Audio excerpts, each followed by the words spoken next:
Bihar board matric परीक्षा 2025 के लिए देख सकते हैं मैथमेटिक्स यानी कि गणित का ओरिजिनल क्वेश्चन पेपर आउट हो गया है। बिल्कुल आउट हो गया है। यही पेपर आएगा आपका एग्ज़ाम में। 18 फरवरी को आपका गणित का एग्ज़ाम है, सेम यही पेपर आएगा। तो 100% आप लोग पूरा रट लीजिएगा, 100% यानी कि 100 पूरा ऑब्जेक्टिव रट लीजिएगा, यही सेम पेपर आएगा, ठीक है ना। और मेरा गारंटी है अगर एग्ज़ाम में नहीं आएगा तब आप लोग कमेंट में बताइएगा। आज अगर इस वीडियो को आप पूरा देख लेते हैं तो एग्ज़ाम में आप लोग गर्दा मचा के आइएगा। बिल्कुल सेम टू सेम यही पेपर आएगा, इसलिए बोल रहा हूँ कि पूरा रट लीजिए, ठीक है ना।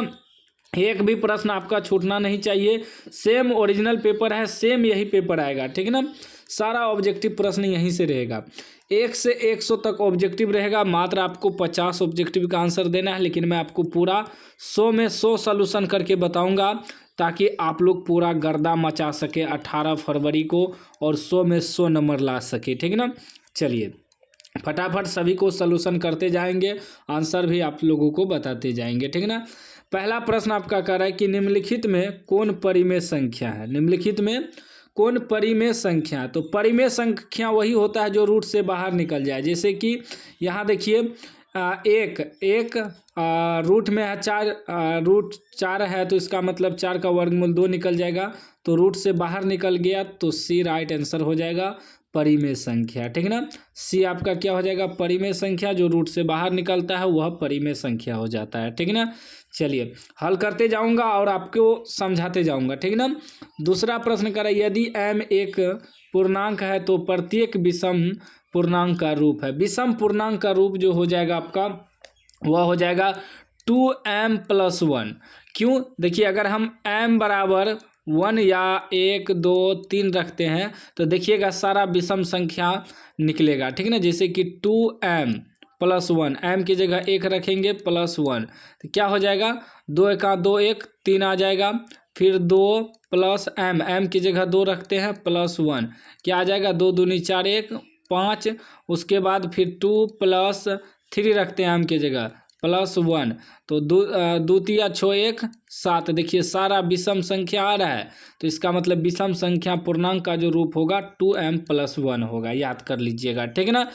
कन्फर्म यही सब सवाल आएगा आपके एग्जाम में। मैं बोल रहा हूँ अगर आज इस वीडियो को आप नहीं देखते हैं तो बाद में आप लोग पछताइएगा। जब आपका 18 फरवरी को गणित का एग्जाम होगा तब आप लोग पछताइएगा। तो इसलिए मैं सॉल्यूशन करके आपको सिखा रहा हूँ, तो आप लोग पूरा इस वीडियो को देख लीजिएगा, ठीक है ना। चलिए तीसरा प्रश्न कह रहा है कि निम्नलिखित में किसका दशमलव प्रसार शांत है। देखिए दशमलव प्रसार शांत कब होता है इसको समझिएगा। शांत होने के लिए या तो 2 पर पावर m आना चाहिए या 5 पर पावर n के रूप में आना चाहिए। 5 पर पावर n या दोनों आ सकता है हर के गुणनखंड में, 2 पर पावर m गुना 5 पर पावर n, ठीक है ना। इस रूप में आएगा हर के गुणनखंड में तो वह शांत होगा। तो इसमें क्या होगा, इसमें आपका सी राइट आंसर होगा। क्यों, क्योंकि देखिए हर का गुणनखंड इसमें करेंगे तो 11, हर का गुणनखंड ये ऊपर लगा हुआ अंश नीचल का हुआ हर, तो ये कितना हो जाता है 13 × 7 = 91। देखिए इसमें 13 और 7 आ गया, 2 और 5 नहीं आया तो यह शांत नहीं होगा, यह अशांत हो जाएगा। शांत कब होगा, हर के गुणनखंड में या तो 2 आना चाहिए या तो केवल 5 आना चाहिए या दोनों आ सकता है तभी शांत होगा, ठीक ना। यहाँ भी देखिए बटे में 23 है, 23 का 23 नहीं आएगा। इसको जब हम 80 को तोड़ेंगे तो 80 के गुणनखंड में क्या आ जाएगा, देखिए 2 से तोड़ेंगे तो ये हो जाएगा 4 दूनी 8 40, फिर 5 से तोड़ेंगे तो 8 पंचे 40, फिर 2 से तोड़ेंगे 4 दूनी 8, फिर 2 से तोड़ेंगे 2 दूनी, देखिए केवल 2 आ रहा है और 5 आ रहा है तो इसका मतलब यही शांत प्रसार है, ठीक है ना। शांत प्रसार का यही नियम है, बस इसको याद रखिएगा कि हर का गुणनखंड करेंगे, हर के गुणनखंड में अगर या 2 और 5 दोनों आ जाए या केवल 2 या केवल 5 आ जाए तो वह शांत होगा। बाकी इसके अलावा कुछ भी आएगा तो वो शांत हो जाएगा, ठीक है ना। उम्मीद है समझ गए होंगे। मैं आपको समझाते चलूँगा ताकि एग्जाम में आपका एक भी प्रश्न ना छूटे, ठीक है ना।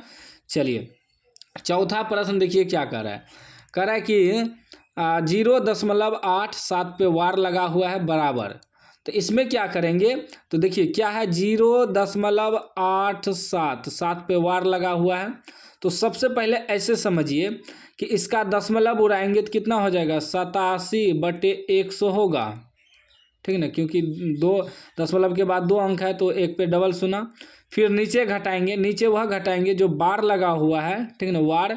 इसके बगल में कई अंक संख्या है, तो 1 अंक है सिर्फ, 8 1 8, इकाई अंक है जो बार लगा हुआ है, तो यहाँ 10 पर पावर 1 घटाएंगे, ठीक ना। फिर ऊपर में घटाएंगे जो बार लगा हुआ है, उसके बाद जितना संख्या टोटल घटा देंगे। तो इधर क्या है, टोटल संख्या 8 है सिर्फ, तो 8 घटा देंगे तो कितना आ जाएगा, देखिए 87 में से 8 घटाएंगे तो आपका कितना हो जाएगा, 79 आ जाएगा। 79 बटे 100 घटा 10 पर पावर 1 का मतलब 10, ठीक ना। तो कितना हो जाएगा, 79/90 हो जाएगा। तो 79/90 देखिए तो कहाँ पर है, सी में है, सी आपका राइट आंसर हो जाएगा। देखिए कितना अच्छा ट्रिक है, मैं आपको ट्रिक के साथ समझाते चलूँगा, ठीक है ना। इसलिए बोल रहा हूँ वीडियो को पूरा देखिए, और आपके एग्जाम में यही आएगा। वीडियो थोड़ा लंबा होगा लेकिन आपका आज गणित का पेपर मजबूत हो जाएगा पूरा। गणित में आपको टेंशन ही नहीं रहेगा। 18 फरवरी को आप गर्दा मचा दीजिएगा। 5 नंबर का रहा, यदि 540 बराबर तो पावर एक्स गुना 3 पर पावर वाई प्लस गुना 5 पर पावर जेड हो तो X plus Y minus Z बराबर निकाल लें। तो सबसे पहले 540 का क्या करेंगे, गुणनखंड करेंगे। तो 540 को तोड़िए, तो 2 तोड़ेंगे, 2 दूनी 4 1, 7 दूनी 14 0, फिर 2 से तोड़ेंगे, 2 1 2, 3 दूनी 6 1, वहाँ 5 दूनी 10, फिर 5 से तोड़ेंगे, 5 से तोड़ेंगे तो कितना है, 5 दूनी 10, 3 वहाँ चले जाएगा 35, 7 5 35, फिर 3 से तोड़ेंगे, 9 तिया 27, फिर 3 से तोड़ेंगे, 3 तिया 9। तो क्या आया, 2 पर पावर क्या आया, 2 पर पावर 1 2 आया, ठीक, गुना 5 पर पावर क्या आया, 5 पर पावर आया 1 आया, ठीक है। सबसे पहले 3 लिख लेते हैं, 1 2 3। यहाँ पहले सबसे पहले क्या करते हैं, 3 लिख देते हैं, ठीक है ना, 3 लिख देते हैं, ठीक। तो 5 पर पावर क्या आया, 3 पर पावर कितना आ जाएगा, 3 पर पावर आपका आ जाएगा 2। 1 मिनट मिस्टेक हो गया लिखने में, सही से लिख देते हैं ताकि आपको बेहतर तरीक़ा से समझ में आए, ठीक है ना। चलिए 3 कितना है, 1 2 3, 3 पर पावर 3 आ जाएगा, गुना 5 कितना है, सिर्फ 1 है, तो 5 पर पावर 1 लिख सकते हैं। अब देखिए ये 2 पर पावर एक्स, 2, ये हो गया आपका 3, ये हो गया 5, हो गया। तो यहाँ पावर एक्स है तो एक्स की जगह क्या है, 2 है। यहाँ देखिए ऊपर वाला को मिलाना है, ये एक्स और 2, 3 कितना है, 1 2 3 है ना, 3 गो है, यहाँ 3 आएगा, 3 पर पावर 3। तो वाई की जगह क्या है, 3 है, ठीक है ना। और जेड की जगह क्या है, 1 है। निकालना क्या है, एक्स प्लस वाई प्लस, ठीक ना। देखिए X plus Y minus Z निकालना है, तो एक्स की जगह 2 है, ठीक, प्लस वाई की जगह क्या है, 3 है, क्योंकि 3 पर पावर 3 है, माइनस जेड की जगह क्या है, 1 है, 1 कर देंगे। तो 3 2 5, 5 घटा 1 कितना बचेगा, 4 कहाँ पर है, 4 आपका ए में है, तो 5 का राइट आंसर ए हो जाएगा। उम्मीद है समझ गए होंगे, क्योंकि मैंने आपको सोल्व करके दिखा दिया है सारा चीज़, ठीक। चैनल को आप लोग सब्सक्राइब कर लीजिएगा, बहुत जल्द सब्जेक्टिव भी अपलोड कर देंगे, ठीक है ना। 6 नंबर का है, निम्नलिखित में कौन अपरिमेय संख्या है। तो अपरिमेय संख्या वही ना होगा जो रूट से बाहर नहीं निकलेगा। तो यहाँ देखिए ये 13 गुना 13 करेंगे तो 13 आ जाएगा, रूट हट जाएगा। 441 का भी वर्गमूल निकल जाएगा, इसका वर्गमूल नहीं निकलेगा, रूट से बाहर नहीं निकलेगा, तो यह अपरिमेय संख्या हो जाएगा। क्यों, देखिए 10 एका 10, 10 धंग 100, तो 1/10 का अंडर रूट, तो 1 का तो वर्गमूल निकल जाएगा, 10 का निकलेगा नहीं, निकलेगा, तो रूट में रह गया 10, तो डी आपका आंसर हो जाएगा, अपरिमेय संख्या हो जाएगा, ठीक है ना। चलिए अगला प्रश्न देखिए, 7 नंबर प्रश्न कह रहा है कि यदि m और n 2 आभास संख्या तो उनका महत्तम समापवर्तक होगा। 2 आभास संख्या का महत्तम समापवर्तक जो होता है, महत्तम यानी कि HCF या मस भी कह सकते हैं, मस, ठीक ना, वह आपका 1 निकलेगा। 2 आभास संख्या रहेगा तो उसका क्या होगा, 1 ही निकलेगा। याद रखिएगा आभास संख्या का मोसो 1 ही होता है, चाहे 2 आभास संख्या रहे या 5 आभास संख्या रहे, उसका मोसो 1 ही होता है, बस आभास संख्या होना चाहिए, ठीक।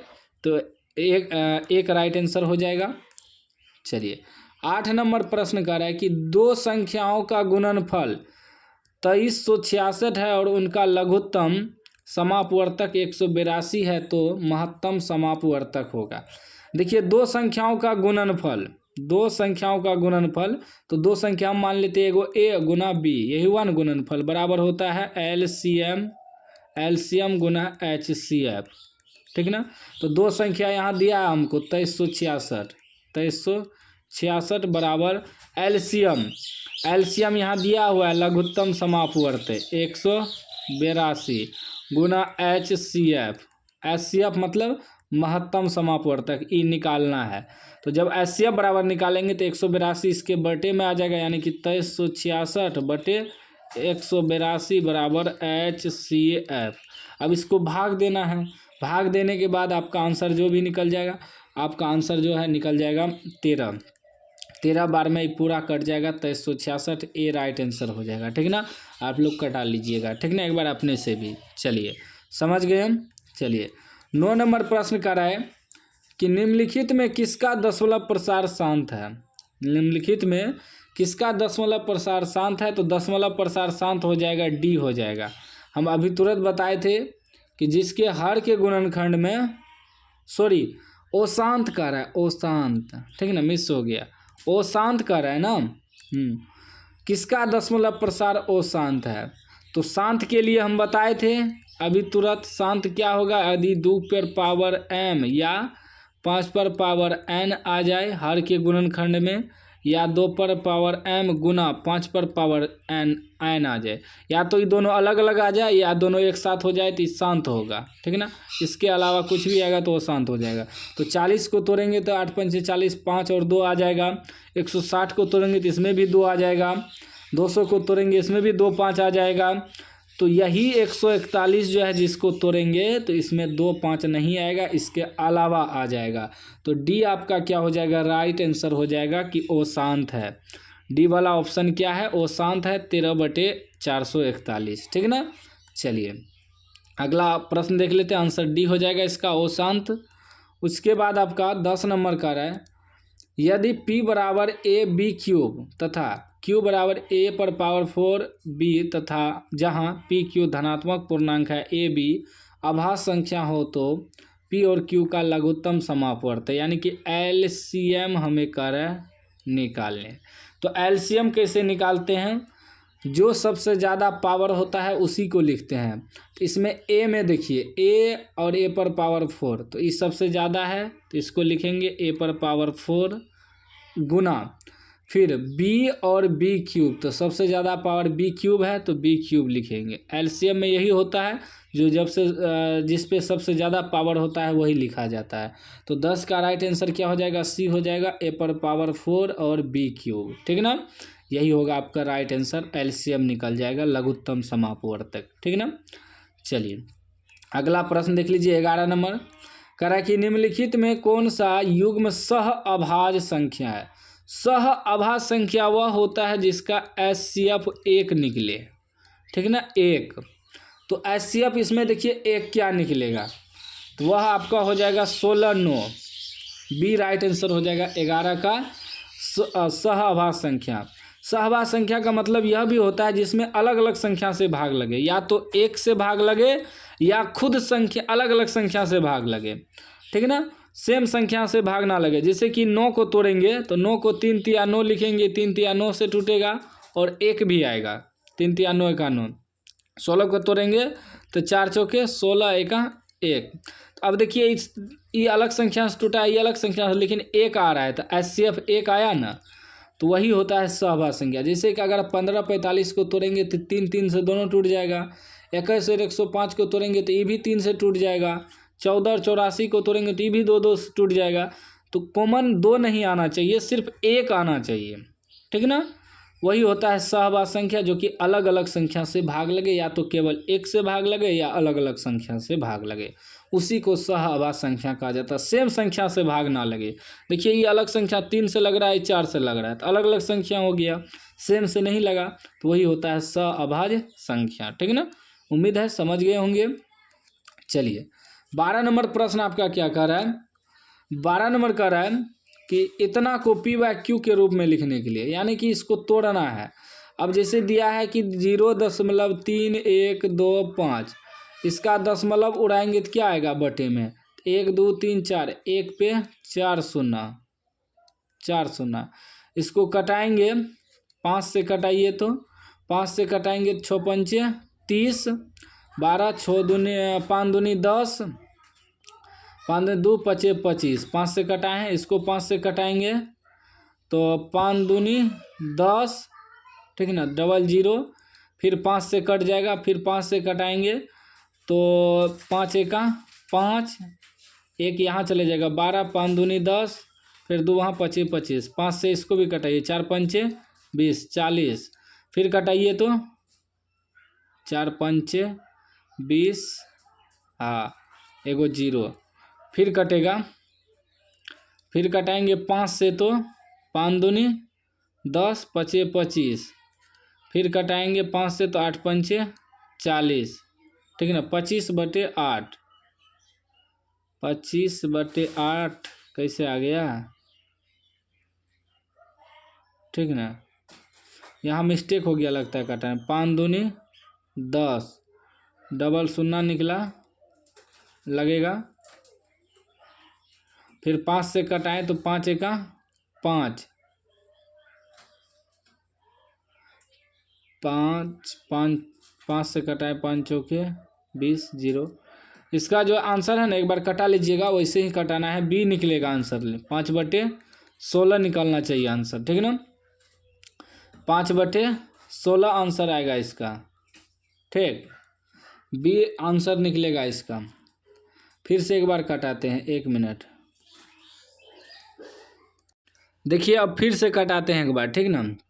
3125 में देखिए यहाँ 1 2 3 4 गो शून्य उतरेगा ना, शून्य देने में गलती हुआ था, 1 2 3 4 गो शून्य। अब कटाइए इसको, अब कटाएंगे 5 से कटाएंगे तो 5 छाके 30, एक यहाँ 12, 5 दूनी 10, 2 पचे 25, फिर 5 से कटाएंगे तो 5 दूनी 10, 5 दूनी 10, 3 गो शून्य उतरेगा ना, यही गलती हुआ था, ठीक ना, इसीलिए आंसर नहीं पूछ रहा था। फिर 5 से कटाएंगे, फिर 5 से कटाएंगे तो 5 एका 5, 2 5 दूनी 10 पचे 25, यहाँ 5 चौके 20, 20 कटने के बाद डबल शून्य आएगा ना, ये 2 गो शून्य बच जाएगा, 5 चौके 20 कटने के बाद, यानी कि 125 बटे फिर 400 बचा। फिर कटाइए 5 से, 5 से कटाएंगे 5 दूनी 10, 2 वहाँ पचे 25 बटे 5 चौके 8 पंचे 40, 8 पंचे 40, 0 उतर जाएगा, फिर 5 से कट जाएगा, पचे 25, 16 पंचे 80 आया ना, 16 पंचे 80 आया ना, 5/16, तो बोले थे ना 5/16 ही आएगा, कटाने में मिस हुआ था, क्या आ जाएगा 5/16, बी राइट आंसर आ जाएगा, ठीक ना। चलिए 13 नंबर प्रश्न देखिए, कह रहा है कि निम्नलिखित में से कौन सा बहुपद है, बहुपद कौन है, इसमें बहुपद बताने के लिए कह रहा है। तो बहुपद होगा, बहुपद वही होता है, समझिएगा, कि एक्स या वाई कुछ भी रहे बहुपद में, जो भी यहाँ ऑप्शन में रहे, ये ना ही बटे में होना चाहिए, किसी के बटे में भी ना ही यह रूट में होना चाहिए, ठीक, और ना ही इस पर पावर कोई भी माइनस में होना चाहिए। अगर ये तीनों चीज़ कहीं भी दिखे तो वह बहुपद नहीं है, बहुपद नहीं है, ठीक। तो यहाँ देखिए, यहाँ एक्स रूट में है तो ये बहुपद नहीं होगा, यहाँ भी बटे में है बहुपद नहीं होगा, यहाँ भी एक्स रूट में है बहुपद नहीं होगा, ठीक ना। यहाँ एक्स जो है बटे उटे में नहीं है, अंक रह सकता है रूट में, अंक से मतलब नहीं है क्योंकि अंक का वर्गमूल निकल जाता है, तो यही आपका बहुपद हो जाएगा। कौन सा बहुपद है, तो सी ऑप्शन आपका बहुपद हो जाएगा, ठीक ना। तो सी राइट आंसर हो जाएगा 13 का। बस इसको याद रखिएगा, ना ही एक्स वाई जेड कोई भी बटे में होना चाहिए, ना ही रूट में, ना ही उस पर पावर माइनस में कुछ भी होना चाहिए। ये सब अगर रहेगा तो वह बहुपद नहीं होगा, बाकी सब नहीं है तो वही बहुपद होगा, ठीक ना। चलिए समझ गए हैं। 14 नंबर देखिए, और कमेंट जरूर करिएगा आप लोग, जिस भी प्रश्न में आपको डाउट मिले उस कमेंट करिएगा, हम उसको फिर से सोल्यूशन कर देंगे। चैनल को आप लोग सब्सक्राइब कर लीजिएगा ताकि 18 फरवरी को आपको लोग गर्दा मचा सके। यहाँ दिया है बहुपद, कह रहा है कि बहुपद x+3 पर स्क्वायर इंटू x³ -8 का घात है, घात पूछ रहा है तो ये गुना होगा, ठीक ना। पहले इसको a+b के स्क्वायर पे तोड़ देंगे तो क्या हो जाएगा, a² + b² प्लस 2ab, इस पे तोड़ दिए, ब्रैकेट में फिर है x³ -8, ठीक ना, गुना होगा इससे पूरा इस समीकरण x² और x⁻3 तो x⁻5 आ जाएगा प्लस सब ये हो जाएगा 3 पर स्क्वायर 9x³ हो जाएगा, 9x³ और ये हो जाएगा 3, ये हो जाएगा आपका 3 दूनी 6x, x³ पहले से 6x⁴ हो जाएगा, ठीक है ना। तो इसमें पावर देखिए सबसे ज़्यादा, घात का मतलब होता है पावर, सबसे ज़्यादा पावर 5 है तो 5 हो जाएगा आपका बी राइट आंसर हो जाएगा, ठीक है ना। घात का मतलब वही होता है पावर, ठीक। चलिए 15 नंबर देखिए, 15 नंबर कह रहा है कि बहुपद 2x² -6 के शून्यक है, ठीक ना। तो 2x² -6 बराबर 0 रखेंगे तो 2x² बराबर उधर +6 हो जाएगा। जब x² बराबर निकालेंगे तो क्या हो जाएगा, 6/2 कट जाएगा 3 बार में, यानी कि x² बराबर क्या निकला 3, और जब x बराबर निकालेंगे तो इस पर रूट हो जाएगा 3, तो एक बार प्लस में एक बार माइनस में, तो ऐसे लिख सकते हैं √3, -√3। देखिए तो +√3 -√3 कहाँ पर है, ए में आपका आंसर हो जाएगा, ठीक ना। चलिए चैनल को आप लोग सब्सक्राइब कर लीजिएगा, बिल्कुल आने वाला सब प्रश्न है। 16 नंबर का रहा है बहुपद px 2x² -8x -12, तो p2 का मान, यहाँ देखिए p, यहाँ भी p, यहाँ x तो यहाँ 2, तो ये x की जगह 2 रख देंगे, x की जगह 2, तो क्या है 2x², 2x², तो x की जगह क्या रखना है 2 है, तो 2 का स्क्वायर हो जाएगा, फिर -8x है तो x की जगह 2 रखना है ना, तो गुना 2 करेंगे -12। अब देखिए ये 2 का स्क्वायर 4 हो जाएगा, 4 दूनी 8 घटा 8 दूनी 16 घटा 12, देखिए 8 माइनस माइनस प्लस, चिन्ह माइनस का, 16 12 कितना हो जाएगा 28, 8 में से 28 घटेगा तो -20 बचेगा, जो कि बी में ऑप्शन है, बी आपका राइट आंसर हो जाएगा, ठीक ना। चलिए 17 नंबर प्रश्न कर रहा है कि यदि बहुपद इतना इतना के शून्यक एक दूसरे के व्युत्क्रम हो तो के का मान निकालने। तो देखिए इसमें ई आपका ई हो जाएगा ए बराबर, और ई हो जाएगा बी बराबर, और ये लास्ट में अचर पद सी बराबर, ठीक ना। तो एक शून्यक दूसरे के व्युत्क्रम, यानी कि कहने का मतलब है कि अल्फा बराबर 1/बीटा, एक शून्यक दूसरे के व्युत्क्रम, उधर हो जाएगा तो गुना हो जाएगा अल्फा इंटू बीटा बराबर 1। अल्फा इंटू बीटा का सूत्र होता है c/a बराबर 1, तो c बराबर क्या हो जाएगा a, c बराबर a, तो c का मान क्या है -k, c का देखिए मान क्या है, इस c का मान हुआ -k बराबर a की जगह क्या है 3 है, ठीक ना, ये माइनस उधर भेज देंगे तो k बराबर -3, यही k का मान का रहा था निकालने, तो -3 कहाँ पर है, -3 डी में है, तो डी आपका राइट आंसर हो जाएगा, ठीक है ना। चलिए अगला प्रश्न 18 नंबर प्रश्न कर रहा है कि शून्यक -2 -5 वाले बहुपद की संख्या होगी, तो अनगिनत हो जाएगा, डी राइट आंसर हो जाएगा अनगिनत, ठीक ना। इसको याद कर लीजिएगा, कोई भी संख्या दे दे, ठीक ना, शून्यक दे दे, उसका बहुपद कहे निकालने, तो बहुपद जितना निकाल सकते हैं अनगिनत, किसी भी 2 शून्यक से हम बहुत ज़्यादा बहुपद निकाल सकते हैं, उससे कोई दिक्कत ना है, डी राइट आंसर हो जाएगा, ठीक ना। चलिए अगला प्रश्न आपका 19 नंबर का रहा है कि यदि बहुपद इतना 5x² + 7x -12 के शून्यक अल्फा बीटा हो तो 5 इंटू अल्फा प्लस बीटा का मान निकालें। तो इसमें x² का गुणांक a हो जाएगा, x का गुणांक b हो जाएगा, लास्ट में अचर पद c हो जाएगा, ठीक ना, -12, अचर पद, माइनस रहता है तो माइनस लिखना पड़ता है। हमें क्या निकालना है कि 5 इंटू अल्फ़ा प्लस बीटा, ठीक ना। तो 5 इंटू अल्फ़ा प्लस बीटा का सूत्र होता है माइनस बी बाय ए, ठीक ना। तो अब देखिए 5 इंटू माइनस बी की जगह क्या है 7 है, तो -7 हो जाएगा, ठीक। बटे ए की जगह क्या है 5 है, 5 कर देंगे तो 5 5 कट गया, क्या बचा -7। -7 कहाँ पर है, ए में है, ए आपका राइट आंसर हो जाएगा, ठीक ना। चलिए अगला प्रश्न देखिए 20 नंबर कह रहा है कि यदि alpha comma beta comma gamma त्रिघात बहुपद ax³ plus bx² plus cx plus d के शून्यक हो तो alpha into beta into gamma का मान होगा। सूत्र पूछा है, अल्फा इंटू गामा इंटू का सूत्र जो होता है वह होता है -d/a, सूत्र होता है, सूत्र याद कर लीजिएगा, डी राइट आंसर हो जाएगा, ठीक ना। चलिए 21 नंबर प्रश्न आपका कह रहा है कि यदि रेखाएं 5x प्लस py बराबर 6 और 15x प्लस 9y बराबर 12 समांतर हो तो p का मान होगा। देखिए ध्यान से समझिएगा, कह रहा है समीकरण समांतर है। पहले यहाँ ध्यान से समझिएगा, ये आपका हो गया फर्स्ट समीकरण। फर्स्ट समीकरण में ये हो जाएगा a1, ठीक ना। ये आपका हो जाएगा b1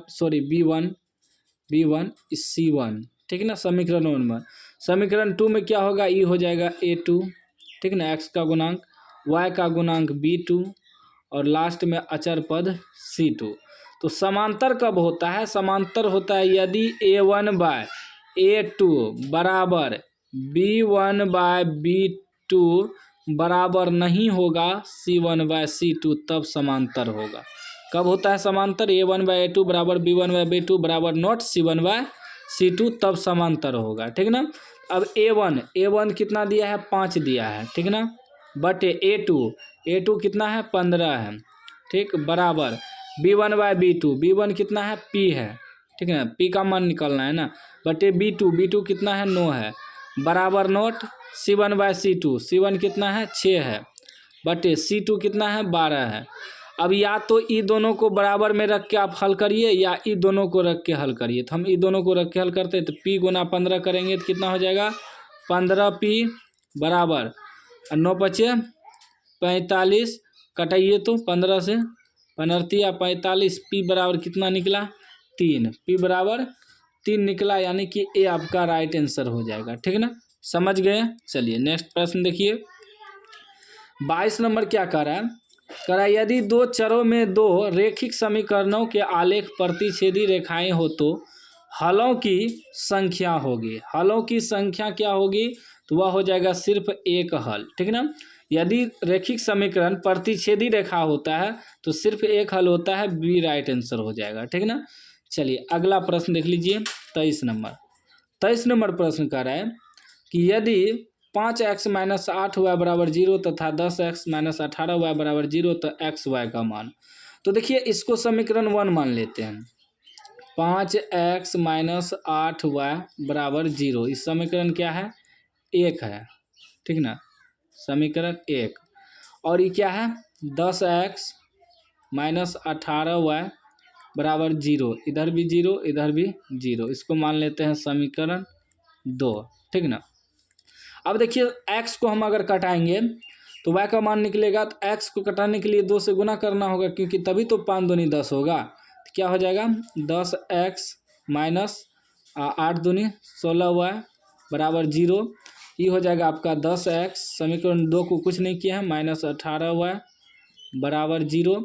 माइनस करेंगे समीकरण 1 में, समीकरण 2 माइनस करेंगे तभी कटेगा, तो यहाँ माइनस किए, यहाँ माइनस है तो प्लस करेंगे, यहाँ माइनस, ये कट गया, क्या बचा 18 प्लस हो गया, 18 में से 16 घटेगा तो 2y बराबर इधर कुछ नहीं तो 0, और y बराबर जब निकालेंगे तो 0 निकल जाएगा, उधर जाएगा तो, ठीक ना, क्योंकि 0 के बटे में 2 जाएगा तो 0 हो जाएगा।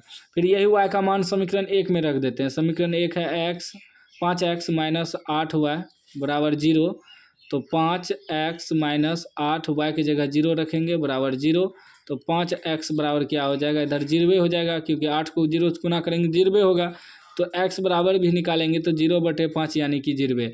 x का मान भी 0, y का मान भी 0, कहाँ पर है सी में है, एक्स का मान भी 0, वाई का मान भी 0। ठीक ना, उम्मीद है समझ गए होंगे। और लाइक कर दीजिए, चैनल को सब्सक्राइब कर दीजिए। आपके लिए इतना मेहनत करते हैं, इतना लंबा वीडियो बनाते हैं, फिर भी आप लोग सब्सक्राइब नहीं करते हैं। ठीक ना, और इतना अच्छा सा आपको मैथमेटिक्स कोई बताएगा ही नहीं ऑब्जेक्टिव में। ठीक ना, 24 नंबर देखिए क्या कह रहा है। कह रहा है कि यदि समीकरण A X square plus B X plus C बराबर 0, ए बराबर नॉट 0 का मूल्य समान हो तो सी बराबर, मूल्य समान हो तो सी बराबर, इसका सूत्र क्या होगा इसको समझिए। मूल्य समान यानी कि डी बराबर 0, तो सूत्र होता है बी स्क्वायर माइनस 4ac। ठीक ना, तो बी स्क्वायर माइनस 4ac। ठीक ना, तो जब निकालेंगे बी स्क्वायर बराबर तो क्या हो जाएगा, ओह मूल समान है ना, मूल समान है तो x का जो एक सूत्र होता है, ठीक ना, minus B plus minus root D बटे 2a। तो जब मूल समान हो जाएगा तो क्या बचेगा, माइनस बी, जब मूल समान हो जाएगा डी 0 हो जाएगा तो ये 0 हो जाएगा, बटे क्या बचेगा 2a। तो माइनस बी बाय 2a कहाँ पर है, डी में है, डी राइट आंसर हो जाएगा। यदि मूल्य समान हो जाएगा ना तो c बराबर सूत्र याद रखिएगा माइनस बी बटे 2a, यही सूत्र होता है। जैसे हम लोग x बराबर निकालते हैं या x बराबर भी कह सकता है इसे। ठीक ना, तो याद रखिएगा। ठीक ना, डी राइट आंसर हो जाएगा 24 का। चलिए 25 नंबर का रहा है। ठीक ना, 25 नंबर कि निम्नलिखित में से कौन सा द्विघात समीकरण नहीं है। द्विघात समीकरण कौन नहीं है, तो सी जो है द्विघात समीकरण नहीं होगा, क्योंकि इसे जब कटाइएगा तो ये पूरा पूरी कट जाएगा। द्विघात समीकरण का मतलब होता है कि ई रूप में आना चाहिए, X square plus B X plus C, यानी कि यहाँ पावर स्क्वायर होना चाहिए, तभी तो द्विघात कहलाएगा, 2 पावर रहेगा। तो इसमें जो द्विघात पावर 2 रह जाएगा जिस एक्स पे, तो वही द्विघात समीकरण होगा। बाकी सब द्विघात समीकरण है, और सी ऑप्शन जो है नहीं है। आप लोग एक बार हल कर लीजिएगा, ये a माइनस बी के होल स्क्वायर पे तोड़ के बाकी कट उठ जाएगा, तो एक्स स्क्वायर कट जाता है, इसी कारण यह नहीं है, सी राइट आंसर होगा, द्विघात समीकरण नहीं है। 26 नंबर देखिए, कह रहा है कि यदि द्विघात समीकरण x square minus 7x plus 12 बराबर 0 का एक मूल 3 हो तो इसका दूसरा मूल, इसको गुणनखंड करेंगे तो x square minus 4x minus 3x plus 12 आ जाएगा बराबर 0, 4 तिया 12 भी पुर जाएगा, माइनस माइनस प्लस चिन्ह माइनस 7 भी पुर जाएगा। तो एक्स कॉमन लेंगे तो क्या बचेगा, एक्स माइनस 4, और यहाँ -3 कॉमन लेंगे तो एक्स माइनस 4 बचेगा बराबर 0। एगो बाहर वाला लिख लेंगे x-3, और एगो लिखेंगे ब्रैकेट वाला x-4 बराबर 0। तो ये x-3 बराबर 0 रखेंगे तो x बराबर +3, और इधर x-4 बराबर 0 रखेंगे तो x बराबर +4, यानी x का वैल्यू क्या आ गया 3,4। तो 3 तो हमें दिया है यहाँ, तो सिर्फ 4 दिखाना है, 4 ऑप्शन बी में है। ठीक ना, बी इसका राइट आंसर हो जाएगा, बी। ठीक ना, बी क्या हो जाएगा, राइट आंसर हो जाएगा। ठीक ना, चलिए अगला प्रश्न देख लीजिए 27 नंबर। 27 नंबर प्रश्न क्या कह रहा है, यदि द्विघात समीकरण x square plus P x plus Q के मूल पी तथा क्यू हो तो अल्फा पी प्लस क्यू का मान, जैसे कि अल्फा प्लस बीटा का मान होता है ना, तो यहाँ मूल जो है पी क्यू है, तो यही हो जाएगा पी प्लस क्यू, वही हुआ। ठीक ना, तो इसका सूत्र होता है -b/a। तो -b की जगह क्या है, तो -p है, बटे a की जगह कुछ नहीं है, तो -p आंसर हो जाएगा। तो -p यहाँ ऑप्शन नहीं है, लेकिन यहाँ -p होना चाहिए ऑप्शन, तभी आपका b सही होता है। ठीक ना, चलिए ऑप्शन गलत है। 28 नंबर प्रश्न देखिए, कह रहा है कि द्विघात समीकरण 3x square minus 13x plus 10 बराबर 0 का विविक्त कर यानी कि विवेचक भी कह सकते हैं, विविक्त कर कहिए या विवेचक, यानी कि डी बराबर निकालना है। तो इसमें ई आपका ए हो जाएगा, एक्स स्क्वायर का गुणांक, एक्स का गुणांक बी हो जाएगा, लास्ट में अचर पद सी हो जाएगा। निकालना क्या है, विवेचक, यानी कि डी बराबर सूत्र होता है बी स्क्वायर माइनस 4ac। तो बी के जगह क्या है, तो -13 लिखा जाएगा, माइनस है ना, तो -13 का स्क्वायर माइनस 4ac, ए की जगह कितना है 3 है, गुना सी की जगह कितना है 10 है। तो 13 का स्क्वायर 169 हो जाएगा, माइनस का स्क्वायर प्लस हो गया, ठीक ना। ई माइनस 4 तिया 12 दंग 120, कितना बच जाएगा 9, 6 में से 2 घटेगा 4, 49 बच जाएगा। 49 कहाँ पर है, तो 28 का ए राइट आंसर हो जाएगा 49, ठीक ना। चलिए अगला प्रश्न 29 नंबर कह रहा है कि द्विघात समीकरण x इंटू 2x प्लस 5 बराबर 0 के मूलों का गुणनफल, तो ये गुना करिए तो ये हो जाएगा 2x स्क्वायर प्लस 5x, ठीक ना। मूलों का गुणनफल यानी कि अल्फा इंटू बीटा, सूत्र क्या आता है c/a, तो c के स्थान पे कुछ नहीं है तो 0/a, a क्या है 2 है, तो 0/2 क्या हो जाएगा 0, यानी कि बी राइट आंसर। c के स्थान पे कुछ नहीं है तो 0 हो गया आपका, ठीक ना। चलिए अगला प्रश्न 30 नंबर प्रश्न देखिए क्या कह रहे हैं। 30 नंबर प्रश्न आपका कह रहा है कि निम्नलिखित में कौन समांतर श्रेणी में, समांतर श्रेणी वही होता है जिसका सार्व अंतर यानी कि d समान हो जाएगा सभी पद में, जैसे इसमें और इसमें समान अंतर होना चाहिए, फिर इसमें समान अंतर होना चाहिए। तो इसमें जो समान अंतर किस में आ रहा है, तो इसका राइट आंसर जो होगा वह आपका बी हो जाएगा, बी में अंतर समान आ रहा है, ठीक ना। जैसे कि √28 में √7 घटाएंगे तो समान अंतर आएगा, √63 में √28 घटाएंगे तो समान अंतर आएगा, तो अंतर समान आएगा तो वही सार्वंतर होगा, तो बी इसका राइट आंसर हो जाएगा क्योंकि इसमें अंतर समान आएगा, ठीक ना, बी राइट आंसर बी। चलिए 31 नंबर प्रश्न देखिए, कह रहा है समांतर श्रेणी 12, 10, 8 का कौन सा पद शून्य है, तो यानी कि an बराबर शून्य रखना है हमें। a बराबर कितना निकलेगा 12 निकलेगा, और d कितना निकलेगा, तो d निकलेगा 10 में से 12 घटाएंगे तो -2 निकल जाएगा d, ठीक ना। तो सूत्र बैठाएंगे a plus n-1 into D, कह रहा है कौन सा पद शून्य है, an बराबर सूत्र रखेंगे या tn बराबर भी लिख सकते हैं, तो an मेरा 0 है, प्लस a कितना है तो 12 है, n-1 इंटू डी कितना है -2 है, ये बराबर है बीच में, तो ये हो जाएगा 0 बराबर 12, यहाँ प्लस है ना, हाँ प्लस, अब प्लस माइनस हो जाएगा, 2 गुना n करेंगे तो 2n, ई माइनस प्लस हो जाएगा, 2 एका 2, अभी इधर आएगा तो या लिख दीजिए 0 बराबर 12, 2 इसको जोड़ेंगे 14 हो जाएगा, -2n, इधर आएगा तो -14 बराबर -2n, -2 से 7 बार में कट जाएगा, माइनस भी कट जाएगा, यानी n बराबर क्या निकल गया 7 निकल गया, 7वां पद ए राइट आंसर हो जाएगा, ठीक ना। चलिए अगला प्रश्न देख लीजिए 32 नंबर, 32 कह रहा है कि समांतर श्रेणी इतना का सार्वंतर है, यानी कि d निकालना है, तो d कैसे निकालते हैं, दूसरा पद में पहला पद घटा देंगे, दूसरा पद -1 है, घटाएंगे इसमें -5, ठीक ना। अभी हो जाएगा -1 माइनस +5, 5 में से घटेगा 4 कहाँ पर है ए में है, ए राइट आंसर हो जाएगा, ठीक ना। इसीलिए बोलते हैं चैनल को सब्सक्राइब कर लीजिएगा, यहाँ आपको सॉल्व करके दिखाया जाएगा मैथ पे, देख सकते हैं मैथ में आपको ऑब्जेक्टिव में सॉल्व करके बताया जा रहा है, तो इतना बेहतर तरीका से आपको कोई नहीं बताएगा, और 18 फरवरी को सेम यही सब प्रश्न आएगा, ठीक ना। चलिए 33 नंबर प्रश्न आपका क्या कह रहे हैं कि यदि समांतर श्रेणी का पहला पद ए सार्वंतर डी हो तो n पदों का योग, तो इसका सूत्र होता है c हो जाएगा n/2 2a plus n-1 into D, सूत्र याद कर लीजिएगा, ऐसा n का सूत्र होता है योग वाला, ठीक ना, n/2 2a plus n-1 into D, सूत्र याद कर लीजिएगा, ठीक ना। चलिए 34 क्या कह रहा है कि यदि समांतर श्रेणी का nवां पद tn बराबर 3 - 4n तो t5 निकालने का है।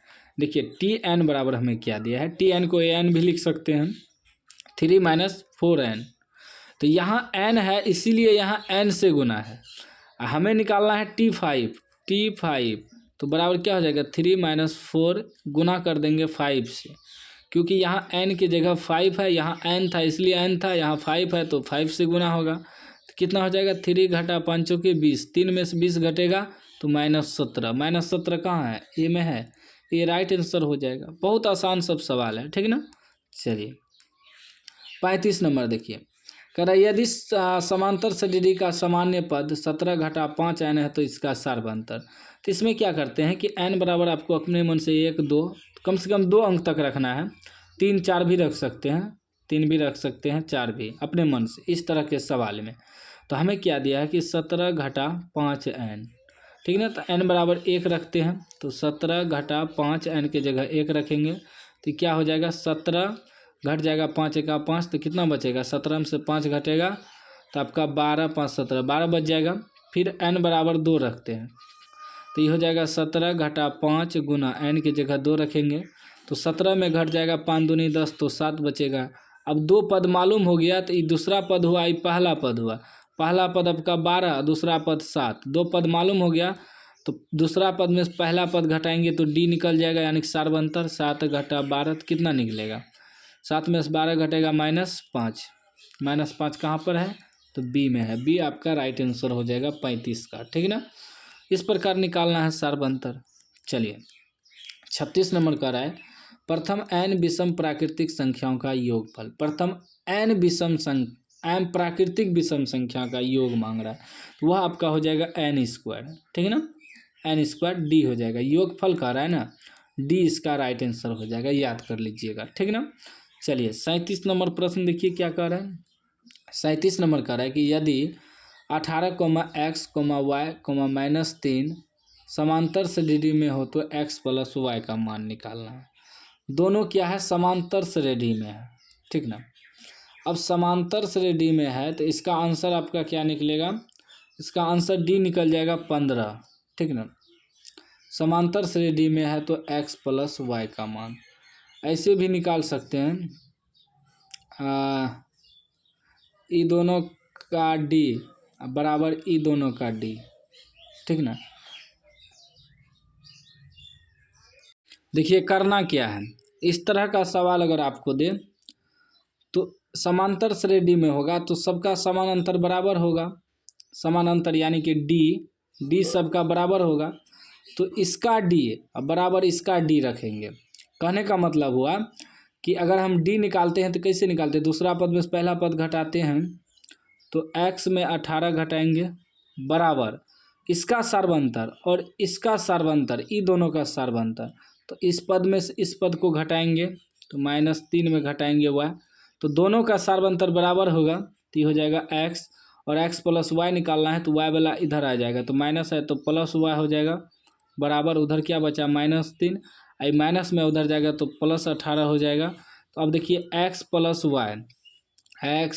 y बराबर क्या हो जाएगा, 18 में से 3 घटेगा तो 15, x + y बराबर 15 निकला, डी राइट आंसर निकला। बहुत आसान है, आसान विधि से हमने आपको बताया है। 37 का क्या हो जाएगा, 37 का डी राइट आंसर हो जाएगा 15। बहुत शॉर्टकट विधि हम बताएं, ठीक ना। चलिए अगला प्रश्न देख लीजिए। चलिए 38 नंबर प्रश्न कह रहा है कि यदि ए तथा बी पूरक कोण है तो मतलब क्या होगा, साइन बी बराबर साइन बी होगा या सेक ए बराबर कोस बी होगा, तो क्या होगा, ए और बी क्या है, पूरक कोण है एक दूसरे के, ठीक है ना। तो इसका जो राइट आंसर होगा बी हो जाएगा, सेक ए बराबर कोसेक बी, ठीक है ना। चलिए अगला प्रश्न देख लेते हैं। अगला प्रश्न आपका 39 नंबर क्या कह रहा है कि कोस 90 डिग्री घटा फाई बराबर क्या हो जाएगा, साइन फाई, इसका सूत्र ही होता है साइन, ए राइट आंसर हो जाएगा इसका, ठीक ना। 39 का सूत्र पूछा है, ठीक ना।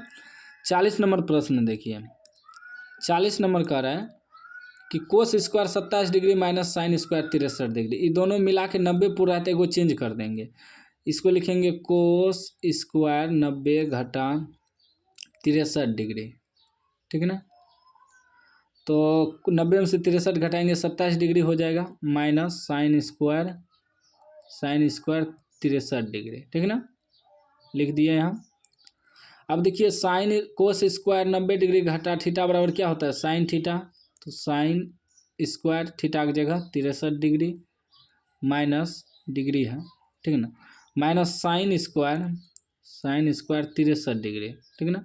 तो साइन स्क्वायर थीटा सॉरी एक मिनट, हाँ साइन स्क्वायर 63 कट गया, प्लस माइनस क्या बचा, 0 आपका राइट आंसर हो जाएगा, ठीक ना। 40 का बी हो जाएगा 0 राइट आंसर, ठीक ना, माइनस प्लस कट गया। अगर दो डिग्री मिला के 90 पुर जाए ना तो एगो को चेंज किया जाता है, ठीक ना, तो चेंज कर दिए, दोनों कट गया तो बी राइट आंसर निकल गया। 41 करेक्ट, साइन 2 थीटा बराबर 2 साइन थीटा सत्य है जब थीटा बराबर, ठीक ना, तो जब थीटा बराबर क्या होना चाहिए 0 डिग्री, क्या हो जाएगा 0 डिग्री, डी राइट आंसर हो जाएगा, ठीक ना। चलिए अगला प्रश्न देख लीजिए। यदि साइन थीटा बराबर 4/5 तो टेन थीटा, साइन का क्या सूत्र होता है। देखिए साइन थीटा का थीटा बराबर हमें 4/5 दिया है, तो इसका क्या होता है P/H होता है, हमें निकालना है टेन थीटा, ठीक ना, तो टेन का होता है P/B लंब बटे आधार, तो हमें तो आधार निकालना होगा B, तो B निकालने के लिए सूत्र क्या होता है कि H² घटा P² का अंडर रूट, या B बराबर सूत्र होता है। तो H हमें 5 दिया है, P कितना दिया है 4 दिया है, तो 5 का स्क्वायर घटा 4 का स्क्वायर, इस पर अंडर रूट क्या हो जाएगा 5 का स्क्वायर 25, 4 का स्क्वायर 16, अंडर रूट कितना निकलेगा 9 का वर्गमूल 3 निकल जाएगा। अब P/B, P कितना आपका 4 है, 4/B कितना निकला 3, तो 4/3 सी में है, सी राइट आंसर हो जाएगा, ठीक ना। चलिए अगला प्रश्न 43 नंबर, करें कि यदि टेन थीटा बराबर 1/√7 तो सेक स्क्वायर थीटा घटा टेन स्क्वायर, देखिए ये बेकार का दिया है, ये नहीं भी देता तो हो, सेक स्क्वायर थीटा घटा टेन स्क्वायर थीटा बराबर सूत्र होता है 1 यानी कि डी राइट आंसर हो जाएगा, ठीक ना, वैसे भी निकालेंगे तो आंसर 1 ही निकलेगा, ठीक ना। चलिए 44 नंबर प्रश्न देखिए। 44 का है कि 1 - 10 स्क्वायर 45 डिग्री, 1 + 10 स्क्वायर 45 डिग्री। देखिए 1 - 10 स्क्वायर 45 डिग्री, ठीक ना, तो 1 - 10 45, 10 45 का मान क्या होता है, 10 45 का मान 1 होता है। एक मिनट यहाँ लिखते हैं, 1 - 10 45 डिग्री, 10 45 का मान 1 होता है, स्क्वायर है तो स्क्वायर डालेंगे, फिर 1 + 10 45 का मान 1 होता है तो 1 का स्क्वायर, ठीक ना। अब देखिए यहाँ 1 घटा 1 का स्क्वायर 1 होगा, बटे 1 + 1 का स्क्वायर 1 क्या हो जाएगा, ऊपर में 0, 1 में से 1 घटेगा 0 बटे 2 यानी कि 0 निकलेगा, ए राइट आंसर हो जाएगा 44 का। चलिए अगला प्रश्न आपका 45 का है कि 3 कोट स्क्वायर 60 डिग्री बराबर 3 कोट स्क्वायर 60, कोट 60 का क्या होता है मान, कोट 60 का मान जो होता है वह होता है 1/√3, इसका स्क्वायर तो स्क्वायर डालेंगे, 3 गुना 1/√3 का स्क्वायर 3 हो जाएगा, 3 3 कट गया 1 निकला, 1 कहाँ पर है बी में है, बी राइट आंसर हो जाएगा, ठीक ना। उसके बाद देखिए 46 नंबर, ठीक ना, 46 नंबर देखिए कि कोस 1 degree into cos 2 degree 3 degree इस प्रकार 180 डिग्री तक दिया है, तो कोस 90 डिग्री तक मान होता है ना, तो इस प्रकार सवाल जो अगर दे कहीं भी तो लास्ट जो मान होता है, जैसे साइन में भी दे सकता है, तो साइन 90 का जो मान होगा वही मान होता है, इसमें देखिए कोस 90 का मान 0 होता है तो 0 आंसर होगा। वही साइन में इस प्रकार रहता है sine 1 degree, sine 2 degree, sine 3 degree, sine 180 degree तक, तो साइन 90 का जो मान होता है वही लिखते हैं आंसर, याद रखिएगा इस तरह के सवाल में, तो जो लास्ट वाला मान होता है उसी को लिखना है आंसर, तो कोस 90 का जो मान होगा वही आंसर आ जाएगा, ठीक ना। चलिए उसके बाद 47 का है कि 2 कोसेक स्क्वायर है, तो 2 कोसेक स्क्वायर है, तो 2 कोसेक स्क्वायर है, तो 2 अगर हम कॉमन ले लें, 1 मिनट देखिएगा, 1 मिनट रुकिए, फिर से ये दोनों में 2 मिल रहा है, 2 कॉमन ले ले तो क्या बचेगा 1 - कोसेक स्क्वायर ए, ठीक, 1 मिनट फिर से लिखते हैं, क्या दिया है कि 2 कोसेक स्क्वायर है, तो 2 कॉमन ले लेंगे तो यहाँ क्या नहीं कुछ तो 1 बचेगा, -2 यहाँ से निकल गया तो बचेगा कोसेक स्क्वायर ए, ठीक ना। तब 1 - कोसेक स्क्वायर ए बराबर होता है कोट स्क्वायर ए प्लस 1 प्लस होता है 1 + कोसेक स्क्वायर ए बराबर कोट स्क्वायर ए, तो उल्टा है माइनस है, तो माइनस कॉमन लेंगे इसमें माइनस कॉमन अगर यहाँ ले लें तो ये हो जाएगा प्लस हो जाएगा, ठीक ना, इसमें माइनस लग जाएगा। तो इसका जो आंसर होगा 47 का डी होगा। माइनस कॉमन ले लिए, -2 यहाँ निकल गया। अब ये हो जाएगा कोसेक स्क्वायर ए घटा 1 बराबर क्या हो जाएगा, कोट स्क्वायर ए, कोट स्क्वायर ए, ठीक ना। देखिए एक सूत्र होता है कोट स्क्वायर ए माइनस कोसेक स्क्वायर ए बराबर 1, ठीक ना। तो जब कोट स्क्वायर बराबर निकालेंगे तो उधर जाएगा तो 1 प्लस कोसेक स्क्वायर होगा, ठीक ना। हाँ यही होगा, डी राइट आंसर हो जाएगा, -2 कोट स्क्वायर है, ठीक ना। चलिए 48 नंबर कह रहा है कि यदि a sin x बराबर 1 और b cos x बराबर 1 तो कोट x बराबर, ठीक ना। यहाँ देखिए हमें क्या दिया है कि a sin x बराबर 1, जब sin x बराबर निकालेंगे तो 1 के बटे में a आ जाएगा, ठीक ना। यहाँ क्या दिया है कि b cos x बराबर 1, जब cos x बराबर निकालेंगे तो 1 के बटे में b आ जाएगा। अब हमें देखिए साइन का मान कोस का मान दिया है, कोट बराबर निकालना है, कोट x बराबर क्या सूत्र होता है, कोट का होता है कोस x बटे साइन x, ठीक ना। तब कोस x का मान है 1 बटे b, इसके बटे में साइन x का मान है 1 बटे a, क्रॉस मल्टीप्लाई करेंगे तो 1 बटे b गुना a बटे 1 हो जाएगा। तो यानी कि a बटे b कहाँ पे है, a बटे b आपका b में है, b राइट आंसर हो जाएगा, ठीक ना। चलिए अगला प्रश्न 49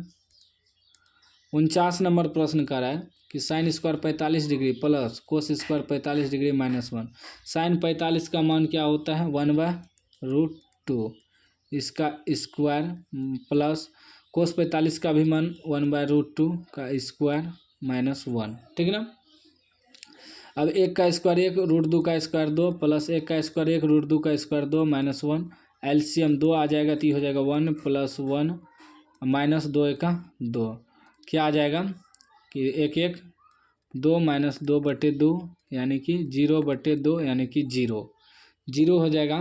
तो आपका जो राइट आंसर होगा 49 का राइट आंसर आपका हो जाएगा ए हो जाएगा 0, ऑप्शन ए में है 0, ठीक ना। 50 नंबर देखिए कह रहा है कि -10 स्क्वायर ए प्लस 1 बटे 1 माइनस साइन स्क्वायर ए, तो -10 स्क्वायर ए प्लस 1 बटे, इसको लिखेंगे 1 माइनस साइन स्क्वायर ए को कोस स्क्वायर ए, ठीक ना। और 10 को भी लिख सकते हैं हम, या ई हो जाएगा -10 स्क्वायर ए प्लस 1 बटे कोस स्क्वायर बराबर लिख सकते हैं सेक स्क्वायर ए, इसको उल्टाएंगे तो हो जाएगा सेक स्क्वायर ए -10 स्क्वायर ए, ठीक ना। उल्टा दिए, सेक स्क्वायर -10 स्क्वायर ए बराबर सूत्र होता है 1 कहाँ पर है तो बी में है, इसका बी राइट आंसर हो जाएगा, ठीक ना। बस ट्रिक से बनाना है इसको, ठीक ना। उसके बाद देखिए 51 नंबर का रहा है कि कोस 75 डिग्री बटे साइन 15 डिग्री का स्क्वायर माइनस साइन 15 डिग्री बटे कोस 75 डिग्री का स्क्वायर। अभी दोनों मिला के 90 पूर रहा है तो इसको कटा देंगे एक बार में, 1 का स्क्वायर माइनस ये दोनों मिला के भी 90 हो रहा है, 1 का स्क्वायर 1, अब 1 घटा 1 क्या हो जाएगा 0 कहाँ पर है, 0 ऑप्शन होगा सी में है, सी हो गया। कोई भी संख्या दोनों को अगर मिलाने के बाद 90 डिग्री हो जाता है तो वो एक बार में कट जाता है, ठीक ना, याद रखिएगा। चलिए 51 हो गया। 52 का रहा है कि कोस 60 डिग्री बटे साइन 60 डिग्री गुना टेन 60 डिग्री। तो अब देखिए यहाँ कि एक सूत्र होता है कोस थीटा बटे साइन थीटा बराबर कोट थीटा, थीटा की जगह 60 डिग्री है तो 60 डिग्री डालेंगे गुना टेन 60 डिग्री, तो कोट 60 गुना टेन 60 करेंगे तो 1 हो जाएगा, क्योंकि cot theta into tan theta बराबर 1 होता है, बी राइट आंसर हो जाएगा 52 का, ठीक है ना। 53 देखिए क्या कर रहे हैं, 53 नंबर प्रश्न आपका, 53 का आंसर आप लोग कमेंट बॉक्स में बताइएगा, ठीक है ना। 53 का आंसर कमेंट बॉक्स में बताइएगा। चलिए 54 नंबर प्रश्न की, क्योंकि वह लंबा प्रोसेस से हल होगा, ठीक है ना।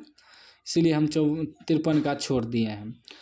54 देखिए कह रहा है कि कोसेक 30 डिग्री, तो कोसेक 30 डिग्री बराबर क्या होगा, कोसेक 30 बराबर होता है सेक 60 का मान। जितना कोसेक 30 का मान होगा उतना ही सेक 60 का मान होगा, तो बी राइट आंसर हो जाएगा, ठीक है ना, बी। 55 का रहा है 2 कोस 3 थीटा बराबर 1, तो थीटा बराबर, ठीक है ना। अभी देखिए थीटा बराबर आपका कितना हो जाएगा, थीटा बराबर आपका निकल जाएगा 20 डिग्री। क्यों, देखिए 2 कोस 3 थीटा, 3 थीटा, थीटा की जगह 20 डिग्री रखेंगे, जगह 2 कोस 20 दिया 60 डिग्री बराबर 1। जब कोस 60 डिग्री बराबर निकालेंगे तो क्या हो जाएगा, ये 1 इसके बटे में 2 आ जाएगा, तो कोस 60 का मान कितना होता है, तो 1/2 होता है, तो इसीलिए बी राइट आंसर हो जाएगा, ठीक है ना।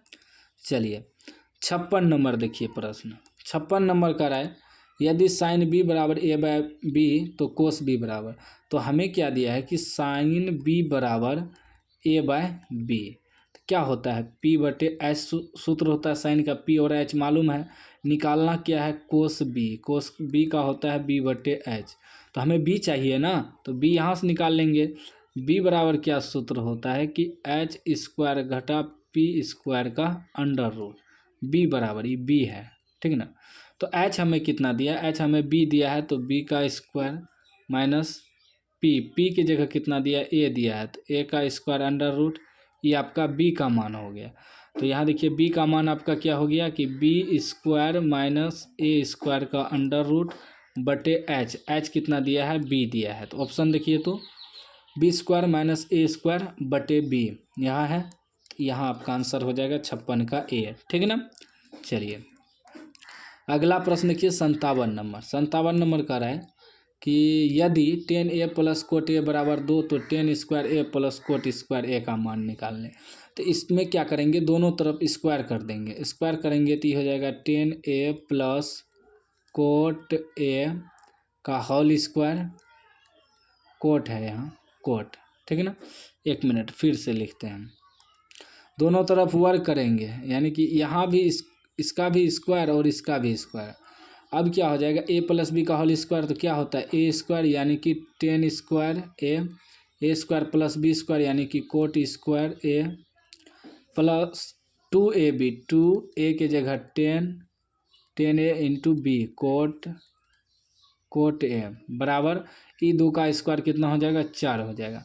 अब देखिए ये 10 स्क्वायर ए प्लस कोट स्क्वायर ए, 10 स्क्वायर ए प्लस कोट स्क्वायर ए, और ये 10 इंटू कोट ए बराबर 1 होता है, प्लस 2 एका 2 गुना 1 बराबर 4, इसका मान 1 हो गया, तो ये हो जाएगा क्या 10 स्क्वायर ए प्लस कोट स्क्वायर ए बराबर 4, ये प्लस में 2 है तो 2 एका 2 उधर जाके माइनस में हो जाएगा, तो इसी का मान निकालना है। देखिए 10 स्क्वायर ए प्लस कोट स्क्वायर ए, तो 4 में से 2 घटेगा तो 2 बच जाएगा, 2 निकला, 2 कहाँ पर है, सी में है, 57 का क्या हो जाएगा, सी राइट आंसर हो जाएगा, ठीक है ना। चलिए अगला प्रश्न 58 नंबर का है किस चतुर्थांश में भुज और कोटि दोनों ऋणात्मक होते हैं, भुज और कोटि दोनों ऋणात्मक होते हैं। तो देखिए ये हुआ आपका ये प्रथम चतुर्थांश फर्स्ट, ये सेकेंड, ये थर्ड या तृतीय कह सकते हैं, ये चतुर्थ यानी कि चौथा कह सकते हैं। तो ये आपका एक्स डैश हुआ, ये वाई डैश हुआ। तो यहाँ पहला में क्या होता है एक्स भी प्लस वाई भी प्लस, एक्स अक्ष को कोटि कहते हैं, भुज कहते हैं, एक्स अक्ष को क्या कहते हैं, भुज कहते हैं, और वाई अक्ष को क्या कहते हैं, कोटि, ठीक ना, इसको याद रखिएगा। और इधर क्या होता है दूसरा में माइनस प्लस यानी कि एक्स माइनस वाई प्लस, इसमें एक्स भी माइनस वाई भी माइनस, इसमें क्या होता है एक्स प्लस वाई माइनस होता है। तो यहाँ कह रहा है कि भुज और कोटि दोनों ऋणात्मक है, दोनों माइनस में है, भुज भी यानी कि एक्स भी और वाई भी, तो दोनों माइनस तृतीय में होता है, सी राइट आंसर हो जाएगा, ठीक है ना।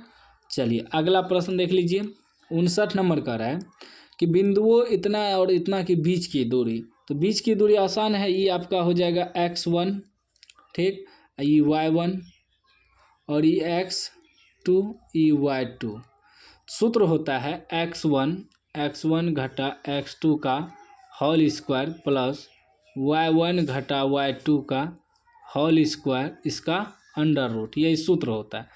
x1 आपका 8 है तो 8 घटा x2 माइनस 6 है तो माइनस माइनस प्लस 6 हो जाएगा, इसका स्क्वायर प्लस y1 आपका 0 है घटा y2 2 है, इसका स्क्वायर और इस पे क्या है रूट है। तो 8 छो 14 का स्क्वायर, ठीक है ना, प्लस माइनस 2 का स्क्वायर, 14 का स्क्वायर हो जाएगा 196।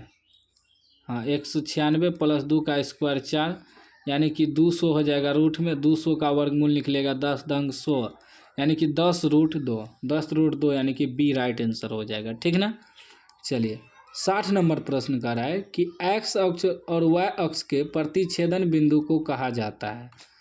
x अक्ष और y अक्ष के जो है प्रतिच्छेदन बिंदु उसे कहा जाता है, उसे मूल बिंदु कहा जाता है। यहाँ मूल होगा, मूल बिंदु, ठीक है ना, सिर्फ बिंदु लिखा है, मूल बिंदु होगा, ठीक ना। चलिए अगला प्रश्न 61 नंबर कह रहा है कि बिंदुओं P 4,-5 और 8,7 को मिलाने वाली रेखाखंड का मध्य बिंदु निकालना है। क्या निकालना है? मध्य बिंदु, ठीक है ना, मध्य बिंदु। तो मध्य बिंदु का जो सूत्र होता है, ये पहले देखिए, ये आपका x1 हो गया, ये आपका y1, ये x2 और ये y2, ठीक है ना, y2। तो मध्य बिंदु का सूत्र होता है x1 plus x1 plus x2 बटे 2 कोमा y1 प्लस y2 बटे 2। तो x1 कितना है? x1 4 है, तो 4 प्लस x2 कितना है? 8 है बटे 2 कोमा y1 प्लस y1 आपका -5 है प्लस y2 7 है बटे 2। 8 4 12 का 2 बटे 2 करेंगे, 7 में से 5 घटेगा 2 बटे 2, ये 6 बार में कटेगा, ये 1 बार में कटेगा, तो 6,1 कहाँ पे है? सी में है, तो सी आपका राइट आंसर हो जाएगा। तो आप लोग चैनल को सब्सक्राइब कर लीजिए। इस वीडियो में इतना ही बताऊंगा क्योंकि वीडियो बहुत ज़्यादा लंबा हो चुका है, 1 घंटा का वीडियो हो चुका है। तो आप लोग चैनल को सब्सक्राइब कर लीजिए, बहुत जल्द इसके आगे भी हम अपलोड कर देंगे। और 18 फरवरी को सेम पेपर आएगा, तो 1 से 2 बार वीडियो को पूरा 2 बार देख लीजिए, 3 बार देख लीजिए, पूरा सॉल्यूशन करने के लिए सीख जाइए, ठीक ना।